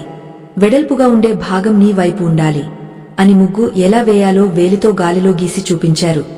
శారద పీకాన్ని శుభ్రం చేసి బియ్యపు పిండితో చక్కటి త్రిభుజాన్ని గీసింది. ఇప్పుడు జాగ్రత్తగా విను శారదా, ఆ త్రిభుజం పైన, అంటే దేవుడికి దగ్గరగా ఉన్న శిఖరం దగ్గర నువ్వు సిద్ధం చేసుకున్న ఆవు నెయ్యి ప్రమిదను పెట్టాలి. ఇది లక్ష్మీ స్థానం. నీకు ఎడమ చేతివైపు ఉన్న కోణంలో నువ్వుల నూనె ప్రమిదను పెట్టాలి. ఇది కాళికా శక్తి. నీకు కుడి చేతివైపు ఉన్న కోణంలో ఆముదం ప్రమిదను పెట్టాలి. ఇది సరస్వతీ శక్తి. ఈ 3 ప్రమిదల్లోనూ నువ్వు తయారు చేసిన పసుపు వత్తులను ఒక్కో ప్రమిదలో 2 వత్తులు చొప్పున వేయాలి. 3 దీపాల జ్వాలలు కూడా దేవుడి వైపు, అంటే తూర్పు వైపు చూసేలా వెలిగించాలి. దీనివల్ల ఏమవుతుందంటే ఆ 3 జ్వాలల నుంచి వచ్చే కాంతి, వేడి కలిసి ఒక అద్భుతమైన శక్తి వలయాన్ని సృష్టిస్తాయి. ఆ వలయం మధ్యలో నువ్వు నీ కోరికను చెప్పుకుంటే అది ఖచ్చితంగా నెరవేరుతుంది. శారద ఆయన చెప్పినట్టే ఎంతో భక్తితో కళ్లలో నీళ్లు తిరుగుతుండగా ఆ 3 దీపాలను వెలిగించింది. అవి వెలగగానే ఆ పూజాగది రూపురేఖలే మారిపోయాయి. అప్పటి వరకు ఏదో తెలియని మసకగా ఉన్న గది ఇప్పుడు దేదీప్యమానంగా వెలిగిపోతోంది. ఆ పసుపు వత్తుల నుంచి వస్తున్న ఒక రకమైన కమ్మటి వాసన, ఆ 3 నూనెల మిశ్రమ సువాసన మనస్సును ఏదో తెలియని లోకాలకు తీసుకువెళ్తున్నట్టుగా ఉంది. శారద మనసులోని భయం, ఆందోళన పటాపంచలైపోయాయి. ఏదో తెలియని ధైర్యం వచ్చింది. స్వామీ, ఎంత ప్రశాంతంగా ఉందో! నిజంగానే అమ్మవారు నా పక్కన కూర్చున్నట్టు అనిపిస్తోంది అంది శారద పరవశించిపోతూ. ఉంటుంది తల్లీ. భక్తితో పిలిస్తే పలకని దైవముంటుందా? అయితే పూజ ఇంకా పూర్తి కాలేదు. దీపారాధన అయ్యాక దేవుడికి నైవేద్యం పెట్టి గంట కొట్టి హారతి ఇవ్వాలి కదా. నువ్వు గంట ఎక్కడ పెట్టావు అని అడిగారు. శారద పక్కనే ఉన్న ఒక చిన్న పళ్ళెంలో గంటను, దాని పక్కనే ఒక పెద్ద శంఖాన్ని చూపించింది. ఆ శంఖం చూడగానే ధర్మశాస్త్రిగారి కళ్ళు మరోసారి ఆశ్చర్యంతో, కోపంతో పెద్దవయ్యాయి. ఆయన గబగబా పీఠం దగ్గరకు వెళ్లి ఆ శంఖాన్ని చేతిలోకి తీసుకున్నారు. అది చాలా బరువుగా, అందంగా ఉంది. తెల్లటి పాలరాతి శంఖం. కాని శారద ఆ శంఖాన్ని పీఠం మీద బోర్లించి పెట్టింది. శారదా, ఇదా నువ్వు శంఖాన్ని పెట్టే పద్ధతి అని గట్టిగా అడిగారు. అవును స్వామీ, పూజ అయ్యాక ఊదడానికి పనికొస్తుందని అక్కడ పెట్టాను. పిల్లలు ఆడుకుంటారని బోర్లించి పెట్టాను అని అమాయకంగా చెప్పింది. పిచ్చి తల్లీ, శంఖం అంటే సాక్షాత్తు లక్ష్మీదేవి సోదరుడు. సముద్ర మథనంలో లక్ష్మీదేవితో పాటే శంఖం కూడా పుట్టింది. అందుకే శంఖం ఉన్న ఇంట్లో లక్ష్మీదేవి ఖచ్చితంగా ఉంటుంది. కాని నువ్వు దాన్ని శవానికి సమానంగా మార్చేశావు అని కఠినంగా అన్నారు. శారద భయపడిపోయింది. శవమా? శంఖం శవమా? ఏం అంటున్నారు స్వామీ? అవును శారదా, శంఖంలో నీళ్లు లేకపోతే అది కేవలం ఎముక మాత్రమే. అది ఒక మృత కళేబరం. నీళ్లు లేని శంఖాన్ని దేవుడి గదిలో ఉంచడమంటే ఇంట్లో శవాన్ని పెట్టుకుని పూజ చేసినట్టే. దీనివల్ల ఇంట్లో ఉన్న డబ్బు ఆవిరి అయిపోతుంది. మానసిక రోగాలు వస్తాయి. శంఖం ఎప్పుడూ ఖాళీగా ఉండకూడదు. దాన్ని ఎలా పెట్టాలో, అందులో ఏం వేయాలో తెలియకుండా శంఖాన్ని పూజ గదిలో ఉంచితే అది సాక్షాత్తు దరిద్రాన్ని పిలుస్తుంది. అమ్మో, నాకు ఈ విషయం అసలు తెలియదు స్వామీ. మరి శంఖాన్ని ఎలా పెట్టాలి? అందులో నీళ్లు ఎప్పుడు పోయాలి? పూజ అయ్యాక ఆ నీళ్లను ఏం చేయాలి అని వణుకుతున్న స్వరంతో అడిగింది శారద. ధర్మశాస్త్రిగారు శంఖాన్ని సరిచేస్తూ, శంఖం విషయంలో చాలామంది చేసే 3 భయంకరమైన తప్పులు ఉన్నాయి. శంఖాన్ని బోర్లించడం, శంఖం లోపల నీళ్లు లేకుండా ఉంచడం, శంఖం యొక్క ముఖాన్ని తప్పు దిక్కున పెట్టడం. ఈ 3 తప్పులు చేస్తే ఆ ఇంట్లో యజమాని మాట చెల్లుబాటు కాదు, సమాజంలో అవమానాలు పాలవుతారు. ఇప్పుడు శంఖాన్ని ఉంచే సరైన పద్ధతి చెబుతాను విను. అసలు శంఖాన్ని ఏ దిక్కున పెట్టాలి? అందులో నీళ్లు పోసి ఏం వేయాలి? శంఖం తీర్థం మనిషిని ఎలా మారుస్తుంది? ధర్మశాస్త్రిగారు ఆ పాలరాతి శంఖాన్ని ఎంతో అపురూపంగా, ఒక చిన్న బిడ్డను ఎత్తుకున్నంత జాగ్రత్తగా చేతుల్లోకి తీసుకున్నారు. ఆయన కళ్లలో ఆ శంఖం పట్ల అపారమైన గౌరవం కనిపిస్తోంది. శారదా, శ్రద్ధగా విను. సముద్ర గర్భంలో పుట్టిన ఈ శంఖం కేవలం ఒక వస్తువు కాదు. ఇది నాదం, శబ్దం యొక్క ప్రతిరూపం. ఓంకారనాదం ఈ శంఖంలో నుంచే ఉద్భవించిందని పురాణాలు చెబుతున్నాయి. అలాంటి పవిత్రమైన శంఖాన్ని నువ్వు నీళ్లు లేకుండా ఖాళీగా పెడితే అది ఎండిపోయిన ఎముకతో సమానం అవుతుంది. ఎముకలను మనం పూజా గదిలో పెట్టుకుంటామా? పెట్టుకోం కదా. అందుకే శంఖాన్ని ఎప్పుడూ జలపూర్ణంగా నీటితో నింపి ఉంచాలి అని వివరించారు. శారద ఆశ్చర్యంగా, అంటే ఎప్పుడు నీళ్లు నింపి ఉంచాలా స్వామీ? పూజ అయిపోయాక పారబోయకూడదా అని అడిగింది. పూజ సమయంలో నువ్వు ఆ శంఖంలో పోసే నీరు సాధారణమైనది కాదు. ఎప్పుడైతే శంఖంలో నీరు పోసి అందులో ఒక తులసి దళం కాని, ఒక రూపాయి బిళ్ళ కాని, లేదా ఒక పువ్వు కాని వేస్తావో అప్పుడు ఆ నీరు సాక్షాత్తు గంగా జలంలా మారిపోతుంది. పూజ పూర్తయ్యాక ఆ నీటిని తీర్థంలాగా కుటుంబ సభ్యులందరూ సేవించాలి, లేదా ఆ నీటిని ఇల్లంతా ప్రోక్షించాలి, చల్లాలి. దీనివల్ల ఇంట్లో ఉండే కంటికి కనిపించని దుష్టశక్తులు, నరదిష్టి పారిపోతాయి.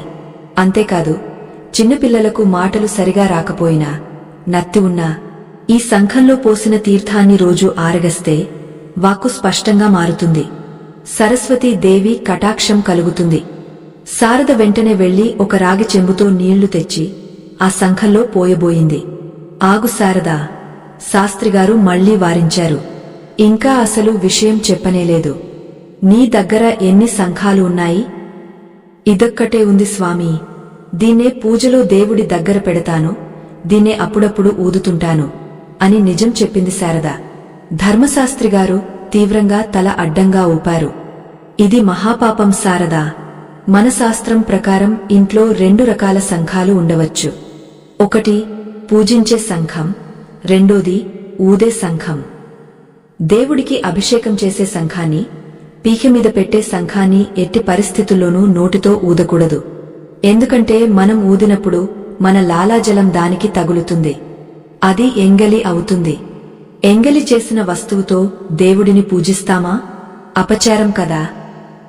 శారద నోరు వెళ్లబెట్టింది. అయ్యో, ఇన్నాళ్ళు ఇదే సంఘంతో అభిషేకం చేశాను, ఇదే సంఘాన్ని ఊదాను. ఎంత తప్పు చేశాను స్వామీ. పర్వాలేదు, ఇప్పటికైనా తెలుసుకున్నావు. ఇకపై ఈ సంఘాన్ని కేవలం దేవుడి దగ్గర పెట్టడానికే వాడు. ఊదడానికి వేరే సంఘం తెచ్చుకో. ఊదే సంఘాన్ని ఎప్పుడూ దేవుడి పీక మీద పెట్టకూడదు, దానికి వేరే స్థానముండాలి. ఇప్పుడు ఈ పూజా సంఘాన్ని ఎలా పెట్టాలో చూపిస్తాను అంటూ ఆయన ఆ సంఘాన్ని పీక మీద పెట్టారు. సంఘాన్ని నేరుగా నేలమీద లేదా పీక మీద పెట్టకూడదు, దానికి ఒక ఆసనం కావాలి. అందుకే మార్కెట్లో శంఖుపీకం అని దొరుకుతుంది, లేదా ఒక చిన్న వెండి గిన్నెలో కాని రాగ పళ్ళెంలో కాని బియ్యం పోసి దానిమీద సంఘాన్ని పెట్టాలి. ఇది మొదటి నియమం. రెండవది, సంఘం యొక్క ముఖం, లోపలి ఖాళీ భాగం ఎప్పుడూ పైకి చూస్తూ ఉండాలి. ఆకాశం వైపు చూస్తూ దైవశక్తిని గ్రహించేలా ఉండాలి తప్ప బోర్లించి ఉండకూడదు. మూడవది, అత్యంత ముఖ్యమైనది, సంఘానికి ఒక తోక లాంటి భాగం ఉంటుంది కదా, సన్నగా పొడవుగా ఉండే ఆ భాగం ఎటువైపు ఉండాలి? దేవుడి వైపా, నీ వైపా అని ప్రశ్నించారు. శారద ఆలోచించి, నా వైపు ఉండాలనుకుంటా స్వామీ అంది. కాదు, అక్కడే అందరూ పొరపాటు పడతారు. సంఘం యొక్క సన్నని భాగం, తోక ఎప్పుడూ దేవుడి విగ్రహం వైపు, అంటే తూర్పు వైపు ఉండాలి. వెడల్పుగా ఉండే భాగం నీ వైపు ఉండాలి. ఎందుకంటే ఆ సంఘం నుంచి వచ్చే నాదం, శక్తి ఆ సన్నని ధార ద్వారా దేవుడిని చేరాలి. అప్పుడే నీ పూజ ఫలిస్తుంది. అలాగే సంఘాన్ని ఎప్పుడూ దేవుడికి కుడివైపున, నీకు కుడి చేతివైపు పెట్టాలి. ఎందుకంటే సంఘం లక్ష్మీ స్వరూపం, చక్రం విష్ణు స్వరూపం. దేవుడి కుడివైపు లక్ష్మి ఉండటం శుభప్రదం. శారద వెంటనే ఆయన చెప్పినట్టే చేసింది. ఒక చిన్న పళ్ళెంలో అక్షతలు, బియ్యం పోసి దానిమీద సంఘాన్ని వెల్లకిలా పడుకోబెట్టి ఆ తోక భాగాన్ని దేవుడి వైపు తిప్పింది. అందులో నిండుగా నీళ్లు పోసి తులసి దళం వేసింది, పసుపు కుంకుమ పెట్టింది. ఆశ్చర్యం! అప్పటి వరకు మామూలుగా కనిపించిన ఆ సంఘం ఇప్పుడు సాక్షాత్తు పాలసముద్రంలో ఆదిశేషుడి మీద ఉన్నట్టుగా మెరిసిపోతోంది. ఇప్పుడు చూడు శారదా, నీ పూజా మందిరం ఎంత కళగా ఉందో. దీపాలు వెలుగుతున్నాయి, సంఘం స్థిరపడింది. ఇక మిగిలింది ఆఖరి అంకం, గంట. శాస్త్రిగారు పక్కనే ఉన్న ఇత్తడి గంటను చేతిలోకి తీసుకున్నారు. దానిమీద హనుమంతుడి బొమ్మ ఉంది. శారదా, పూజ చేసేటప్పుడు గంట ఎందుకు కొడతాం అని అడిగారు.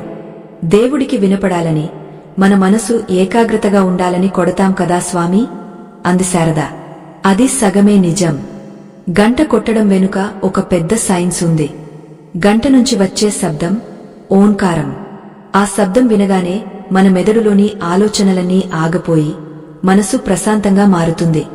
కాని గంటను ఎక్కడ పెట్టాలి? నువ్వు ఇందాక గంటను ఎడమవైపు పెట్టావు.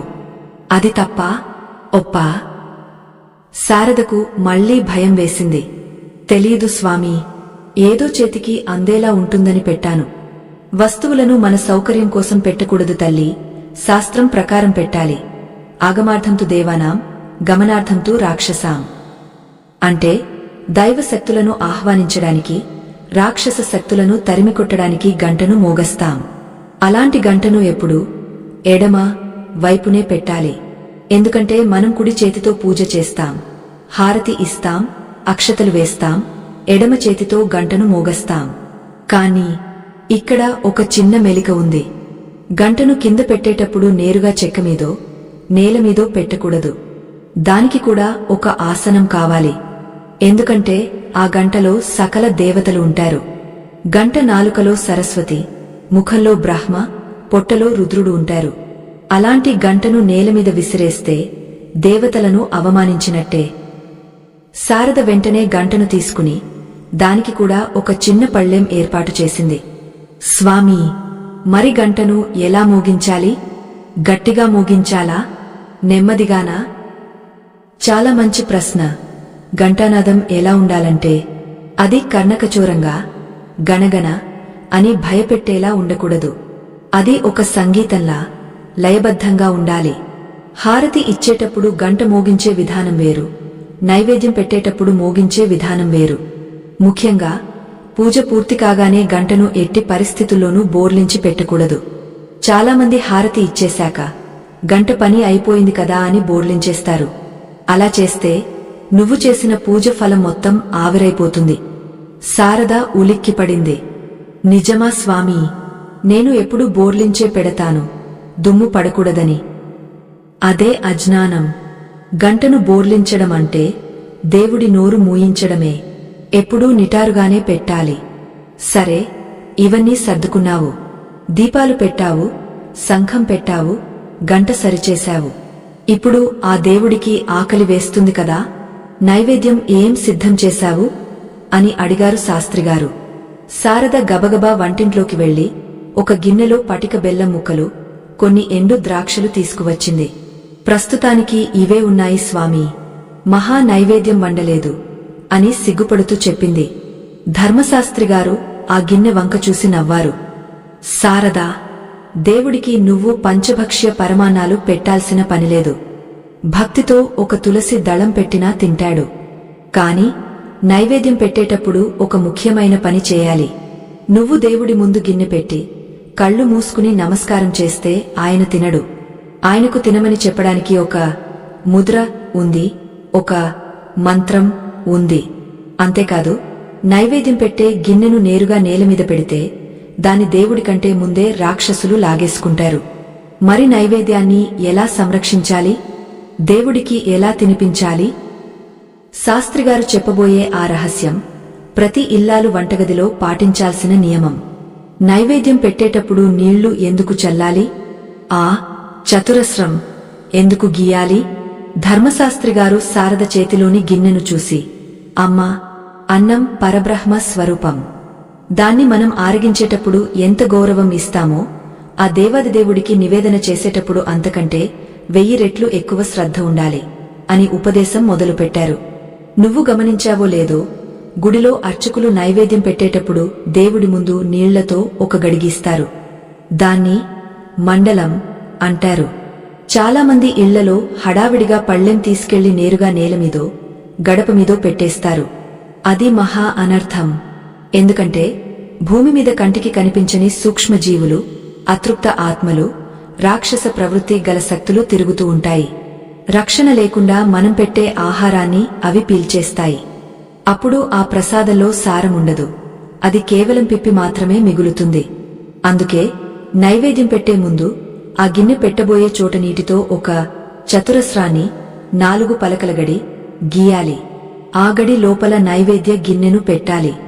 ఇలా చేయడం వల్ల ఆ అన్నం చుట్టూ ఒక అగ్ని కంచె ఏర్పడుతుంది. దుష్టశక్తులు దాన్ని తాకలేవు అని వివరించారు. శారద వెంటనే ఒక చిన్న ఉద్ధరణతో, చెంచాతో నీళ్లు తీసుకుని పీకె ముందు నేలమీద ఒక చతురస్రాన్ని గీసింది. ఆ గీత మధ్యలో పటిక బెల్లం గిన్నెను ఉంచింది. ఇప్పుడు అసలు పని మొదలు. కేవలం గిన్నె పెట్టి దండం పెట్టుకుంటే సరిపోదు. ఆహారాన్ని దేవుడికి అందించాలి కదా. మన ఇంటికి అతిథి వస్తే విస్తరివేసి వదిలేయం కదా. తినండి బాబూ అని వడ్డిస్తాం కదా, అలాగే దేవుడికి కూడా వడ్డించాలి. దీన్నే ప్రాణాహుతి అంటారు అని చెబుతూ ఆయన మంత్రం చెప్పారు. శారదా, నీ చేతితో కొంచెం నీళ్లు తీసుకుని ఆ ప్రసాదం గిన్నె చుట్టూ సవ్య దిశలో, గడియారం తిరిగే దిశలో 3 సార్లు తిప్పు. దీనివల్ల ఆహారం శుద్ధి అవుతుంది. ఆ తర్వాత నీ కుడి చేతి 5 వేళ్లను కలిపి ఆహారం వైపు చూపిస్తూ ఆహారాన్ని దేవుడి నోటికి అందిస్తున్నట్టుగా భావిస్తూ ఓం ప్రాణాయ స్వాహ, ఓం అపానాయ స్వాహ, ఓం వ్యానాయ స్వాహ, ఓం ఉదానాయ స్వాహ, ఓం సమానాయ స్వాహ అని 5 సార్లు అనుకుంటూ 5 సార్లు నీ చేతిని దేవుడి వైపు చూపించు. అంటే స్వామీ, ఈ ఆహారాన్ని నీ పంచప్రాణాలకు ఆహుతిగా ఇస్తున్నాను, స్వీకరించు తండ్రి అని అర్థం. శారద ఎంతో భక్తితో ఆ పని చేసింది. ఆమె అలా చేస్తుంటే నిజంగానే ఆ గదిలో ఉన్న విగ్రహం ఆ పటిక బెల్లాన్ని తింటోందేమో అన్నంత అనుభూతి కలిగింది. ఇప్పుడు ఆఖరి పని, నైవేద్యం చూపించాక ఏం చేయాలి? చాలామంది నైవేద్యం పెట్టి దేవుడి వంక తదేకంగా చూస్తూ ఉంటారు, తింటున్నాడా లేదా అని. అది తప్పు. పెద్దవారు భోజనం చేసేటప్పుడు మనం వారి వంక చూస్తే అది దృష్టి దోషం అవుతుంది. అందుకే నైవేద్యం సమర్పించిన వెంటనే ఒక 2 నిమిషాల పాటు దేవుడి గదికి తలుపులు వేయాలి, లేదా ఒక తెర లాగాలి. ఏదీ లేకపోతే కనీసం మన కళ్ళైనా మూసుకోవాలి. అప్పుడే దేవుడు ఆ నైవేద్యాన్ని స్వీకరిస్తాడు అని చెప్పారు. శారద వెంటనే కళ్ళు మూసుకుని మనసులోనే అమ్మవారిని ప్రార్థించింది. 2 నిమిషాల తర్వాత కళ్ళు తెరిచింది. ఆ గదిలో అద్భుతమైన మార్పు కనిపించింది. దీపాల వెలుగు అగరుబత్తుల ఇప్పుడు వెలిగించలేదు కాని పాతవాసన, సువాసన, పసుపు వత్తుల కాంతి, శంఖం, గంట, నైవేద్యం అంతా ఒక దివ్యలోకంలా ఉంది. ఆమె మనసు తేలికపడింది. ఇన్నాళ్లు తన ఇంట్లో ఉన్న బరువు, దిగులు ఎక్కడికో పారిపోయినట్టు అనిపించింది. స్వామీ, నా జన్మ ధన్యం అయ్యింది. చిన్న చిన్న మార్పులతో ఇంత ప్రశాంతత వస్తుందని నేను ఊహించలేదు. మీకు పాదాభివందనం అంటూ శారద ఆయన కాళ్లమీద పడబోయింది. ధర్మశాస్త్రిగారు ఆమెను ఆశీర్వదిస్తూనే హఠాత్తుగా ఆ గదిలోని గోడ వైపు చూసి ఆగిపోయారు. ఆయన ముఖంలో మళ్లీ అలజడి రేగింది. ఇందాకటి కంటే ఎక్కువ ఆందోళన ఆయన కళ్లలో కనిపించింది. శారదా, ఆగు, అపచారం జరిగపోయింది, మహా అపచారం అని అరిచారు. శారద గుండె మళ్లీ జల్లు మంది. ఇంకేం తప్పు ఉంది స్వామీ, అంతా మీరు చెప్పినట్టే చేశాను కదా అని వణికిపోయింది. ధర్మశాస్త్రిగారు వణుకుతున్న వేలితో దేవుడి పీఠం పైన గోడకు తగిలించి ఉన్న ఫోటోలను చూపించారు. అక్కడ కృష్ణుడి పటం, లక్ష్మీదేవి పటం ఉన్నాయి. కాని ఆ దేవుడి పటాలకు సరిగ్గా పక్కనే, ఇంకా చెప్పాలంటే కొంచెం పైకి, శారద వాళ్ల మామగారి ఫోటో, అత్తగారి ఫోటో, చనిపోయిన వారివి దండలు వేసి ఉన్నాయి. దేవుడి పటాలకు, చనిపోయిన పెద్దల ఫోటోలకు మధ్య 1 అంగుళం ఖాళీ కూడా లేదు. అందరూ ఒకే వరసలో ఒకే పీఠం మీద కొలువుదీరి ఉన్నారు. శారదా, ఎంత పని చేశావు తల్లి! దేవుడిని, దయ్యాలను, పితృదేవతలు ఒకే గాటన కట్టేశావే. సాక్షాత్తు పరమాత్ముడి పక్కన చనిపోయిన మనుషుల ఫోటోలు పెడతారా? దీనివల్ల నీ వంశం ఎలా నాశనం అవుతుందో తెలుసా? ఆయన గొంతులో ఆవేదన పెల్లుబికింది. స్వామీ, వారు మా అత్తమామలు కదా. పెద్దల ఆశీర్వాదం దేవుడి ఆశీర్వాదంతో సమానం అని అందరూ అంటారు కదా. అందుకే దేవుడి గదిలో పెట్టుకుని రోజూ దండం పెట్టుకుంటున్నాను. ఇది తప్పా అని అమాయకంగా అడిగింది శారద. తప్పు కాదు శారదా, నేరం. పెద్దలను గౌరవించాలి, పూజించాలి. కాని వారి స్థానం వేరు, దేవుడి స్థానం వేరు. దేవుడు సృష్టికర్త, పితృదేవతలు ఆత్మలు. దేవుడి ఫోటోల పక్కన లేదా దేవుడి ఫోటోల కంటే ఎత్తులో పెద్దల ఫోటోలుంటే ఆ ఇంట్లో మగవారికి ఆయుష్షు క్షీణిస్తుంది, వంశం నిలబడదు, పిల్లలకు పెళ్లిళ్లు కావు. ఇంట్లో ఎప్పుడూ అనారోగ్యంతో ఎవరో ఒకరు మంచం పట్టి ఉంటారు. నీ పిల్లలు ఎప్పుడూ జబ్బు పడటానికి అసలు కారణం ఇదే అని నిష్కర్షగా చెప్పారు. శారదకు నోట మాట రాలేదు. నిజమే, తన పిల్లలిద్దరూ తరచూ జ్వరాలతో బాధపడుతుంటారు. తన భర్త కూడా ఈ మధ్య నీరసంగా ఉంటున్నారు. మరి ఆ ఫోటోలను ఎక్కడ పెట్టాలి స్వామీ? దేవుడి గదిలో నుంచి తీసేస్తే పెద్దలను అవమానించినట్టు కాదా అని సందిగ్ధంలో పడింది. దేవుడి గదిలో అస్సలు ఉండకూడదు. హాలులో పెట్టుకో, పడక గదిలో పెట్టుకో, కాని ఒక ప్రత్యేకమైన దిక్కున మాత్రమే పెట్టాలి. చాలామంది పెద్దల ఫోటోలను ఇంటి ముఖద్వారానికి ఎదురుగా, అంటే గుమ్మం లోపలికి రాగానే కనిపించేలా పెడతారు. అది చూసి అబ్బా, మా తాతగారు మమ్మల్ని చూస్తున్నారు అని సంతోషపడతారు. కాని ఇంటికి ఎదురుగా పెద్దల ఫోటో ఉంటే ఆ ఇంటికి వచ్చే లక్ష్మీదేవి ఆ ఫోటోను చూసి వెనక్కి వెళ్లిపోతుంది. ఎందుకంటే మృత్యువు ఛాయలు ఉన్న చోట లక్ష్మి నిలబడదు. అమ్మో, మా ఇంట్లో హాలులో కూడా మా నాన్నగారి ఫోటో గుమ్మానికి ఎదురుగానే ఉంది స్వామీ అని లబోదిబోమంది శారద. వెంటనే మార్చాలి శారదా. పితృదేవతల ఫోటోలు పెట్టడానికి వాస్తు శాస్త్రంలో ఒకే ఒక దిక్కు నిర్ణయించబడింది. ఆ దిక్కున పెడితేనే వారు సంతోషించి మనల్ని దీవిస్తారు. వేరే ఏ దిక్కున పెట్టినా వారు పిశాచాల్లా మారి మనల్ని పీడిస్తారు. ఆ దిక్కు ఏది? అలాగే దేవుడి గదిలో ఫోటోలు తీసేశాక ఆ ఖాళీ స్థలంలో ఏం పెట్టాలి?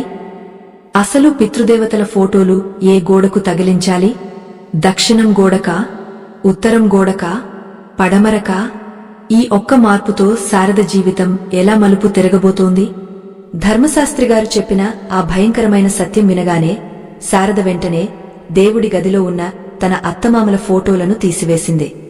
అలాగే హాలులో గుమ్మానికి ఎదురుగా ఉన్న తన తండ్రి ఫోటోను కూడా కిందకు దించింది. ఆమె చేతులు వణుకుతున్నాయి. స్వామీ, మరి వీటిని ఎక్కడ పెట్టాలి? ఏ గోడకు తగిలించాలి? మా పెద్దల ఆత్మలు శాంతించాలంటే ఏం చేయాలి అని ఆత్రంగా అడిగింది. శారదా, మన శాస్త్రం ప్రకారం పితృదేవతల లోకం దక్షిణం వైపు ఉంటుంది. యమధర్మరాజు దక్షిణ దిక్పాలకుడు. అందుకే చనిపోయిన వారి ఫోటోలను ఎప్పుడూ దక్షిణ గోడకు తగిలించాలి. అయితే ఇక్కడ చాలామంది కన్ఫ్యూజ్ అవుతారు. దక్షిణం గోడకు తగిలిస్తే ఆ ఫోటోలు ఏ దిక్కును చూస్తాయి? ఉత్తరం దిక్కును చూస్తాయి. అవునా? మన పెద్దలు దక్షిణాన ఉండి ఉత్తరం వైపు చూస్తూ మనల్ని దీవించాలి. అప్పుడే ఆ ఇల్లు వృద్ధిలోకి వస్తుంది. పొరపాటున కూడా ఉత్తరం గోడకు తగిలించి అవి దక్షిణం వైపు చూసేలా పెడితే మన ఇంట్లోకి యమపాసం వచ్చినట్టే అని స్పష్టంగా వివరించారు. శారద వెంటనే ఆ ఫోటోలను తీసుకుని హాలులో ఉన్న దక్షిణపు గోడకు ఎంతో భక్తిగా తగిలించింది. ఇప్పుడు ఆ ఫోటోలు ఉత్తరం వైపు చూస్తున్నాయి. ఇంకొక ముఖ్య విషయం శారదా, కేవలం దిక్కు మాత్రమే కాదు, స్థానం కూడా ముఖ్యమే. దేవుడి పటాలు ఎప్పుడూ మన కంటి స్థాయికి లేదా కొంచెం పైన ఉండాలి. కాని పెద్దల ఫోటోలు ఎప్పుడూ దేవుడి పటాల కంటే కొంచెం కిందనే ఉండాలి. దేవుడి కంటే ఎత్తులో మనిషి ఉండకూడదు కదా. అలాగే పడక గదిలో భార్యాభర్తలు పడుకునే గదిలో పెద్దల ఫోటోలు అస్సలు ఉండకూడదు. అది వాస్తు దోషం. హాలులో మాత్రమే పెట్టుకోవాలి అని హెచ్చరించారు. శారద ఆ మార్పులన్నీ చేస్తుంటే ఆమె మనసులో ఒక తెలియని ప్రశాంతత ఏర్పడింది. ఇల్లంతా శుభ్రపడింది, దిక్కులు సరిదిద్దబడ్డాయి, దీపాలు వెలిగాయి, పంచభూతాలు సమతుల్యం అయ్యాయి. చాలా సంతోషం శారదా. ఇప్పుడు నీ ఇల్లు ఒక ఆలయంలా మారింది. ఇక నీకు, నీ కుటుంబానికి ఎటువంటి జోకా లేదు. లక్ష్మీదేవి నీ ఇంట్లో స్థిర నివాసం ఏర్పరచుకుంటుంది. అయితే వెళ్లే ముందు నీకు ఒక చివరి రహస్యం, ఒక వజ్రాయుధం లాంటి పరిహారం చెబుతాను. ఇది చేస్తే నీకు పట్టిన దరిద్రం, అప్పుల బాధలు కేవలం 41 రోజుల్లో మంచులా కరిగిపోతాయి అని చెప్పారు ధర్మశాస్త్రిగారు. చెప్పండి స్వామీ, నా ప్రాణం పోయినా సరే ఆ పరిహారం చేస్తాను అంది శారద దృఢంగా. ఇది ప్రాణం పోయే పని కాదు తల్లి, ప్రాణం పోసే పని. రేపు శుక్రవారం కదా, రేపటి నుంచి ఒక మండలం పాటు 41 రోజులు సాయంత్రం వేళ ఈ చిన్న పని చెయ్యి. నీ ఇంటి గుమ్మం బయట మనం ఇందాక చెప్పుకున్నట్టుగా ఉత్తరం వైపు చూసేలా 2 దీపాలు పెడతావు కదా, ఆ దీపాల్లో నువ్వుల నూనెతో పాటు చిటికెడు పచ్చ కర్పూరం, 2 లవంగాలు వెయ్యి. పచ్చ కర్పూరం సాక్షాత్తు శుక్రగ్రహానికి, లక్ష్మీదేవికి ప్రతీక. అది కరుగుతూ సువాసన వెదజల్లుతుంటే డబ్బు ఆకర్షితమవుతుంది.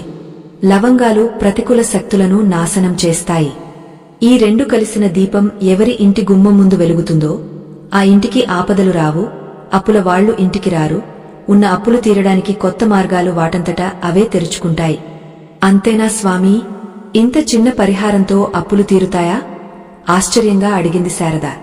నమ్మకమే ముఖ్యం శారదా. విశ్వాసంతో రాయిని కొలిచినా దేవుడవుతాడు. అపనమ్మకంతో అమృతం తాగినా విషమవుతుంది. నువ్వు నమ్మి చెయ్యి, ఫలితం ఆ పరాశక్తి చూసుకుంటుంది. ఇక నేను వస్తాను అంటూ ధర్మశాస్త్రిగారు లేచారు. శారద ఆయనకు మరోసారి సాష్టాంగ నమస్కారం చేసి దక్షిణలతో పాటు పళ్ళు, తాంబూలమిచ్చి సాగనంపింది. ఆయన వెళ్లిపోతుంటే సాక్షాత్తు దేవుడే వచ్చి తన ఇంటిని చక్కదిద్ది వెళ్లినట్టు అనిపించింది ఆమెకు. ఆ రోజు సాయంత్రం శారద ఎంతో ఉత్సాహంగా ధర్మశాస్త్రిగారు చెప్పిన ప్రతి ఒక్క విషయాన్ని తూచా తప్పకుండా పాటించింది. గుమ్మం కడిగా ముగ్గు వేసింది. గడపకు రెండు వైపులా అరటి ఆకు ముక్కలు వేసి మట్టి ప్రమిదల్లో నువ్వుల నూనె పోసింది. అందులో చిటికెడు పచ్చ కర్పూరం, 2 లవంగాలు వేసింది. ఆ దీపాలను ఉత్తరం వైపు చూసేలా వెలిగించింది. ఆ తర్వాత తులసి కోట దగ్గర దీపం పెట్టింది. చివరగా ఇంటి లోపల త్రిశక్తి దీపారాధన, నువ్వుల నూనె, నెయ్యి, ఆముదం చేసింది. సంఖంలో నీళ్లు పోసి గంటను ఎడమవైపు పెట్టి పటిక బెల్లం నైవేద్యం పెట్టింది. ఆమె పూజ పూర్తి చేసి హారతి ఇస్తుండగా ఆమె భర్త రామయ్య ఆఫీసు నుంచి ఇంటికి వచ్చాడు. రోజులాగే విసుగ్గా, కోపంగా కాకుండా ఆయన ముఖంలో ఏదో తెలియని ప్రశాంతత కనిపించింది. ఇంట్లోకి అడుగుపెట్టగానే ఆయన ఒక క్షణం ఆగిపోయారు. ఏంటి శారదా, ఈ రోజు ఇల్లు ఏదో తేజస్సుతో వెలిగిపోతోంది, ఏదైనా పండుగ అని అడిగారు. ఆశ్చర్యంగా ఆయన గొంతులో చిరాకు లేదు, ఆప్యాయత ఉంది. ఆ మరుసటి రోజు నుంచే శారద జీవితంలో అద్భుతాలు జరగడం మొదలయ్యాయి. పిల్లలు చురుగ్గా ఆడుకోవడం మొదలుపెట్టారు. రామయ్యకు ఆఫీసులో ఎప్పటినుంచో పెండింగ్లో ఉన్న ప్రమోషన్ ఆర్డర్ వచ్చింది. ఇంట్లో అనవసరమైన ఖర్చులు తగ్గిపోయాయి. మనశ్శాంతి దొరికింది. కానీ కథ ఇక్కడితో అయిపోలేదు. శారద 40 రోజులు దీక్షగా ఈ దీపారాధన చేసింది. సరిగ్గా 41వ రోజు, అంటే మండల దీక్ష పూర్తయ్యే రోజు, ఒక అనూహ్యమైన సంఘటన జరిగింది. ఆ సంఘటన శారద నమ్మకాన్ని పరీక్షించడమే కాదు, ఆ ఊరి మొత్తాన్ని ఆశ్చర్యంలో ముంచెత్తింది. ఆ రోజు సాయంత్రం దీపం పెట్టబోతుండగా గాలివాన మొదలైంది. ఉరుములు, మెరుపులతో భయంకరమైన వర్షం. గుమ్మం బయట దీపం పెడితే ఆరిపోయే పరిస్థితి. అసలు ఆ రోజు ఏం జరిగింది? శారద ఆ గండం నుంచి ఎలా గట్టెక్కింది? ఆకాశం చిల్లులు పడిందా అన్నట్టు వర్షం కురుస్తోంది. ఉరుముల శబ్దం గుండెల్లో రైళ్లు పరిగెట్టిస్తుంటే మెరుపులు కళ్ళు మిరుమిట్లు గొల్పుతున్నాయి. సరిగా సంధ్యా సమయం అయ్యేసరికి ఆ ఊరిలో విద్యుత్ సరఫరా కూడా నిలిచిపోయింది. చిమ్మ చీకటి అలుముకుంది. శారద మనసులో ఆందోళన అలజడి రేపుతోంది. ఈరోజు 41వ రోజు, మండల దీక్షకు చివరి రోజు. ఈ ఒక్కరోజు నిర్విష్ణంగా దీపారాధన జరిగితే ఆమె సంకల్పం నెరవేరుతుంది. కాని బయట వాతావరణం చూస్తుంటే సాక్షాత్తు ప్రకృతికి, ఆమె భక్తికి మధ్య యుద్ధం జరుగుతున్నట్టుగా ఉంది. శారదా, పిచ్చి పని చేయకు. చూస్తుంటే ప్రళయం వచ్చేలా ఉంది. ఈ గాలివానలో గుమ్మం బయట దీపాలు ఎలా నిలుస్తాయి? అసలు అగ్గపుల్ల కూడా వెలగదు. ఈ ఒక్కరోజుకి లోపల దేవుడి గదిలోనే పెట్టుకుందాంలే. ఆ దేవుడికి తెలియదా మన పరిస్థితి? అన్నాడు రామయ్య కిటికీ తలుపులు గట్టిగా వేస్తూ. కాని శారద ఒప్పుకోలేదు. ఆమె కళ్లలో ఒక తెలియని తెగువ కనిపించింది. లేదు ఏవండీ, కష్టాల్లో ఉన్నప్పుడు దేవుడిని మొక్కడం వేరు, కష్టం వచ్చినా ఆ మొక్కను నెరవేర్చుకోవడం వేరు. 40 రోజులు ఏ ఆటంకం లేకుండా సాగిన నా పూజ చివరి రోజున ఆగపోవడానికి వీల్లేదు. ఆ వాయుదేవుడే నా దీపాన్ని రక్షించాలి అంటూ ఆమె వంటింట్లోకి వెళ్లి అరటి ఆకులు, ప్రమిదలు, నూనె డబ్బా, అగ్గపెట్టి తీసుకుని సింహద్వారం వైపు నడిచింది. ఆమె తలుపు తీయగానే ఒక్కసారిగా వర్షపు జల్లు మొహం మీద కొట్టింది. గాలి వేగానికి ఆమె చీర చెంగు రెపరెపలాడింది. అయినా ఆమె వెనక్కి తగ్గలేదు. గడపకు 2 వైపులా నీళ్లతో కడిగి పసుపు రాసి అరటి ఆకులు వేసింది. మట్టి ప్రమిదలను ఉంచింది. నువ్వుల నూనె పోసింది. అందులో పచ్చ కర్పూరం, లవంగాలు వేసింది. కాని అసలు సమస్య అప్పుడే మొదలైంది. ఆమె అగ్గపుల్ల గీసిన ప్రతిసారీ బలమైన గాలి వచ్చి దాన్ని ఆర్పేస్తోంది. 1, 2, 3, 10 పుల్లలు అయిపోయాయి. శారద కళ్లలో నీళ్లు తిరిగాయి. వర్షపు నీటితో పాటు ఆమె కన్నీళ్లు కూడా గడప మీద పడుతున్నాయి. అమ్మా మహాలక్ష్మి, నన్ను పరీక్షించకు తల్లి. నా ఇంటిని చీకటి నుంచి వెలుగులోకి తెచ్చే బాధ్యత నీదే అన్నాను కదా. ఇప్పుడు ఈ దీపం వెలగకపోతే నా బతుకు కూడా ఈ చీకటిలోనే ఉండిపోతుంది. దయచూపించు తల్లి అని మనసులో ఆర్తనాదం చేసింది. ఆమె తన చీర కొంగును అడ్డుగా పెట్టి 11వ అగ్గపుల్ల గీసింది. అప్పుడు జరిగింది ఒక అద్భుతం. అప్పటి వరకు ఉగ్రరూపంతో వీస్తున్న గాలి ఒక్క క్షణం పాటు స్తంభించినట్టు అయ్యింది. సరిగ్గా ఆ క్షణంలో శారద వత్తిని ముట్టించింది. దీపం వెలిగింది. వెంటనే రెండో దీపం కూడా వెలిగించింది. ఆ 2 దీపాలు ఉత్తరం వైపు చూస్తూ బంగారు కాంతులతో మిలమిలా మెరవడం మొదలుపెట్టాయి. ఆశ్చర్యమేమిటంటే చుట్టూ గాలి వీస్తున్నా ఆ దీపాల చుట్టూ మాత్రం ఏదో అదృశ్య కవచమున్నట్టు ఆ జ్వాలలు కనీసం కదలడం లేదు. నిశ్చలంగా, గంభీరంగా వెలుగుతున్నాయి. శారద ఆనందానికి అవధులు లేవు. ఆమె గబగబా లోపలికి వచ్చి తులసి కోట దగ్గర దేవుడి గదిలో త్రిశక్తి దీపారాధన చేసింది. శంఖంలో నీళ్లు పోసి గంట మోగించి కళ్ళు మూసుకుని మనసారా దండం పెట్టుకుంది. ఓం శాంతింహ శాంతింహ శాంతింహ అని ఆమె పూజ ముగించేసరికి బయట వర్షం కూడా శాంతించింది. ఆ రాత్రి ఆ కుటుంబం ప్రశాంతంగా నిద్రపోయింది. తెల్లవారింది. ఆకాశం నిర్మలంగా ఉంది. సూర్యకిరణాలు కిటికీలోంచి పడి శారద మొహాన్ని తాకాయి. ఇంతలో ఇంటి బయట ఎవరో పిలుస్తున్న శబ్దం. రామయ్య వెళ్లి తలుపు తీశాడు. బయట పోస్ట్ మ్యాన్. రామయ్య గారు, మీకు రిజిస్టర్డ్ పోస్ట్ వచ్చింది అంటూ ఒక కవర్ చేతిలో పెట్టాడు. రామయ్య కంగారుగా దాన్ని తెరిచి చదివాడు. చదువుతున్నంతసేపు ఆయన కళ్ళు పెద్దవి అవుతూనే ఉన్నాయి. చివరగా ఆయన నోటి నుంచి మాట రాలేదు. కేవలం ఆనంద భాష్పాలు రాలాయి. ఏమైందండి అంటూ శారద పరుగున వచ్చింది. శారదా, ఇది నిజమా కలనా అనిపిస్తోంది. 3 ఏళ్ల క్రితం మన కంపెనీలో జరిగిన ఆస్తి గొడవల్లో నామీద పడిన నిందపోయింది. మేనేజ్మెంట్ వాళ్లు విచారణ చేసి నేను నిర్దోషినని తేల్చారు. అంతేకాదు, ఇన్నాళ్లు నిలిచిపోయిన నా జీతం బకాయిలు మొత్తం వడ్డీతో సహా మంజూరు చేశారు. దాంతో పాటే నాకు మేనేజర్గా ప్రమోషన్ కూడా వచ్చింది అంటూ రామయ్య చిన్నపిల్లాడిలా గంతులేశాడు. శారద కళ్లలో ఆనందం వెల్లువలా పొంగింది. ఆమె వెంటనే దేవుడి గది వైపు తిరిగి చేతులు జోడించి నమస్కరించింది. ధర్మశాస్త్రిగారు చెప్పిన మాటలు ఆమె చెవుల్లో మళ్లీ మళ్లీ వినిపించాయి. నమ్మకంతో రాయిని కొలిచినా దేవుడవుతాడు. అంతటితో ఆగలేదు. వారం తిరిగేసరికి అనారోగ్యంతో బాధపడుతున్న ఆమె చిన్న కొడుకు ఆరోగ్యం పూర్తిగా కుదుటపడింది. డాక్టర్లు కూడా ఆశ్చర్యపోయారు. ఇన్నాళ్లు మందులకు తగ్గని జ్వరం ఇంటివాస్తు మారగానే, దీపం పెట్టే దిక్కు మారగానే మాయమైపోయింది. శారద ఇల్లు ఇప్పుడు సిరి సంపదలతో, ఆయురారోగ్యాలతో తులతూగుతోంది. ఆ వీధిలో వాళ్లందరూ శారద ఇంటిని చూసి నిజంగా ఆ ఇంట్లో లక్ష్మీదేవి నడుచుకుంటూ తిరుగుతోంది అని అనుకునేవారు. నీతి చూశారా? దీపం అంటే కేవలం నూనె, వత్తి, మంట కాదు. అది మన ఇంటికి ప్రాణం. దీపం ఎప్పుడూ తూర్పు లేదా ఉత్తరం వైపు చూడాలి. దక్షిణం వైపు వద్దు. గుమ్మం దగ్గర దీపం ఉత్తరం వైపు చూస్తే కుబేరుడు వస్తాడు. త్రిశక్తి దీపారాధన నువ్వుల నూనె, నెయ్యి, ఆముదం సకల దోషాలను పోగొడుతుంది. శంఖం నీళ్లతో నిండి ఉండాలి. తోక దేవుడి వైపు ఉండాలి. గంట ఎడమ వైపు ఉండాలి. బోర్లించకూడదు. పెద్దల ఫోటోలు దక్షిణ గోడకు ఉండి ఉత్తరం వైపు చూడాలి.